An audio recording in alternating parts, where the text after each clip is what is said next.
Welcome to Money Mode, the channel that makes money talk less confusing and way more useful. Let's get into it. China just posted one of its slowest growth numbers in decades, and the shockwaves are already crossing borders. Factories are cutting hours. Property giants are buckling under mountains of debt. Trading floors from New York to Tokyo are watching every headline. Global investors are asking the same question. What happens next? And does it actually affect the money in your own pocket? For years, China was the engine room of the world economy, buying raw materials, building endless infrastructure, and exporting goods to every corner of the planet. Entire industries in other countries grew up around feeding that appetite. Now that engine is sputtering, and the ripple effects are reaching far beyond its own borders, touching factory floors, shipping lanes, and investment portfolios thousands of miles away.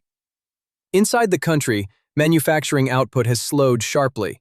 Factory orders are shrinking as global demand cools, forcing many production lines to run at reduced capacity or shut down entirely for stretches at a time. The property sector, once a massive pillar of growth, is under enormous strain. Several major developers have defaulted on debt, leaving unfinished buildings and worried homeowners across dozens of cities. Youth unemployment has climbed to levels that concern policymakers, with millions of graduates struggling to find work that matches their skills. That pressure is reshaping household spending habits nationwide. Exports, long the backbone of growth, have weakened as overseas buyers pull back. Trade tensions and shifting supply chains only add more uncertainty to an already fragile picture. For countries that sell raw materials such as copper, iron ore, and energy, a slower China means fewer orders and falling prices. Economies built around exporting to this single giant customer now face a painful adjustment. Global shipping and logistics networks feel it too. When factory activity slows in one major hub, container volumes drop, freight rates swing wildly, ports sit quieter than usual, and the entire supply chain recalibrates in response, from raw material suppliers all the way down to the retailers stocking shelves overseas. Currency markets react quickly to shifts like this. A weaker yuan can make exports cheaper, but it also pressures neighboring economies to adjust their own currencies to stay competitive. Stock markets worldwide often move on this single headline. Mining companies, luxury brands, and technology suppliers with heavy exposure to Chinese demand can see sharp swings in a single trading session. So how do the world's sharpest financial minds think about turbulence like this?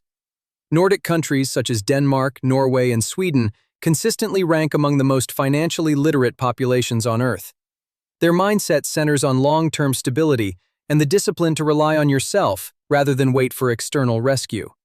Singapore takes a different but equally powerful approach. Known across Asia for sharp, systematic financial planning, the mindset there focuses on proactive asset growth and preparing for retirement decades in advance, regardless of short-term noise. The United States brings yet another lens. Even though average financial literacy scores are not the highest, the entrepreneurial spirit runs deep, built on a culture that celebrates founders, risk-takers, and self-made investors. The mindset here embraces calculated risk in pursuit of real reward, chasing what many call financial freedom, and treating market downturns as opportunity rather than only danger. Blending these three mindsets gives ordinary investors a powerful toolkit for moments exactly like this one. Start with the Nordic principle.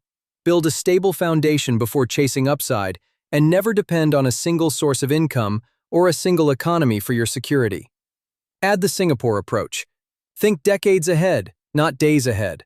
Diversify across regions, industries, and asset classes so that no single country's slowdown can derail your long-term plan, and revisit that plan regularly instead of reacting to every headline. Then apply the American mindset selectively. Once your foundation is solid, calculated risk and undervalued opportunities can generate real long-term reward, especially when others are fearful. The bigger lesson from this slowdown is not really about any one country. It is about reducing concentration risk, strengthening your own skills and income streams, keeping a cash reserve for uncertain times, and staying invested with discipline through cycles of fear and greed, no matter which economy is making headlines this year. This video is for educational purposes only and does not constitute financial advice. Always research thoroughly and consult a licensed professional before making investment decisions.